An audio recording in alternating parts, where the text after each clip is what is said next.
Hey, Movie Club! How's it going? Today, we're reviewing Drive. It's gonna be super fun. It was a great movie. Fun. It was a good movie. It was a good movie. I was really into it. Yeah. It was definitely a little different than you would normally expect. There was a lot of this. And a lot of this.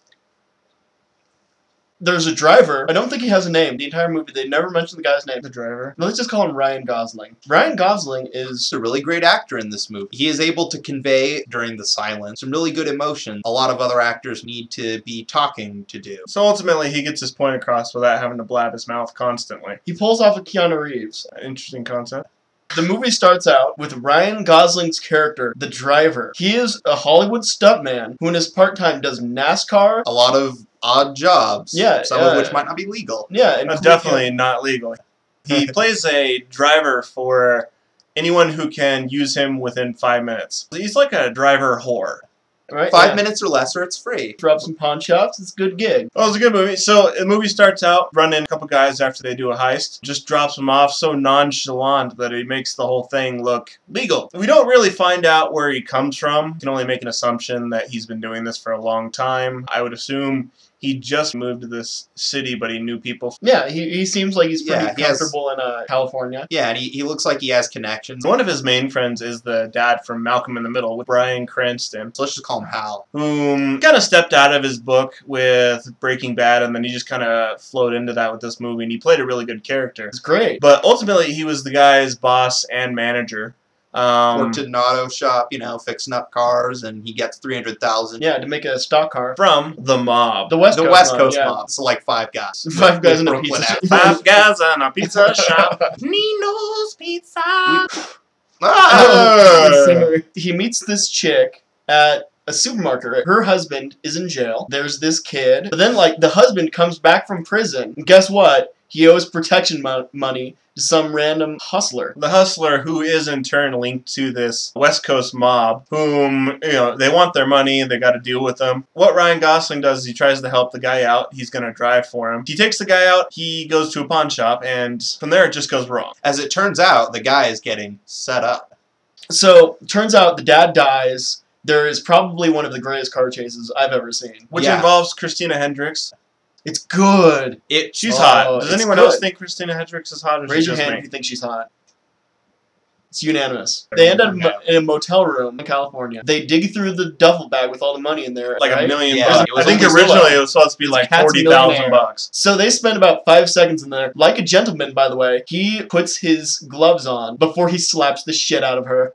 So he beat the shit out of her, gets her to tell the truth. She goes into the bathroom, and then Ryan Gosling hears something. That's when Christina Hendricks gets her head blown in. That whole scene is just so violently epic. Yeah. He ends up stabbing the first guy with a towel hanger. And then the second guy ends up taking the shotgun from the first guy and blowing him to shit. So from that point on, he goes on his little mini war with the West Coast mob. All 5 of them. Which ultimately leads him to Ryan Gosling going on his little war, killing guys left and right. Oh, the hammer. Yeah. Smashes the guy's ham. I would assume he was the owner of the club. And don't forget, epic boobs. Right?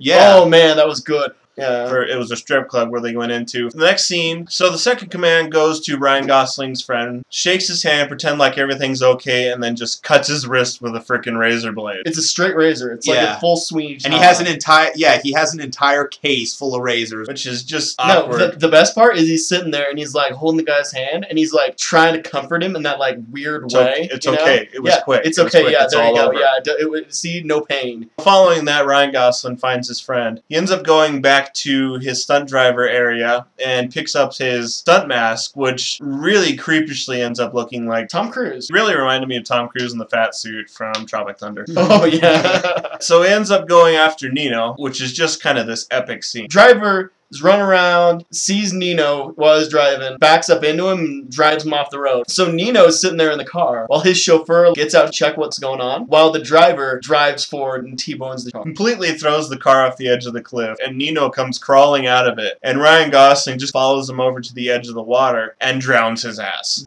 This scene, by the way, It was the best scene of the whole movie. I mean, just the way it was looking up from the beach onto the edge. And also another part is how it had the light from the lighthouse just randomly flicking up the scene. yeah, Oh, that Making it was bright good. every so often. It gave this really You ominous messed up. feel. Yeah, right? It made the whole movie feel like a sane asylum. Like that was the crazy part.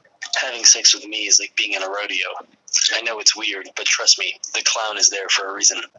Okay, anyways. So they meet in the Chinese restaurant. Driver's talking to the second-in-command guy. The mob guy is just like, well, you know, you can pay off this chick, but you can't pay off the mob for being pissed at you. So you better start running. So then it cuts kind of intermittently. It shows the next scene, and they're in the parking lot. The mob guy stabs the driver. And then the driver stabs mob guy back and cuts away, like you see their shadows. You thought for a second, you know, the hero, he might not make it. So the next scene is he's sitting in his car and his eyes are open looking off in the distance. You automatically assume he died sitting in the driver's seat, which is, you know, epic in its own right. But then he opens his eyes and just kind of drives off into the sunset like some kind of cowboy. Sequel, please. I agree. I totally think there should be a sequel to this movie. The whole movie itself was awesome. It was good. I really enjoyed it. Yeah, I enjoyed it Between boobies, great acting, not overacting, and a really good story plot, Yeah. I was impressed. Story plot. The way they handled the action, I thought, was really just thoughtful and visceral and just amazing. An action movie. Right? Yeah. It was good. It was good. So ultimately, Really I good would- movie.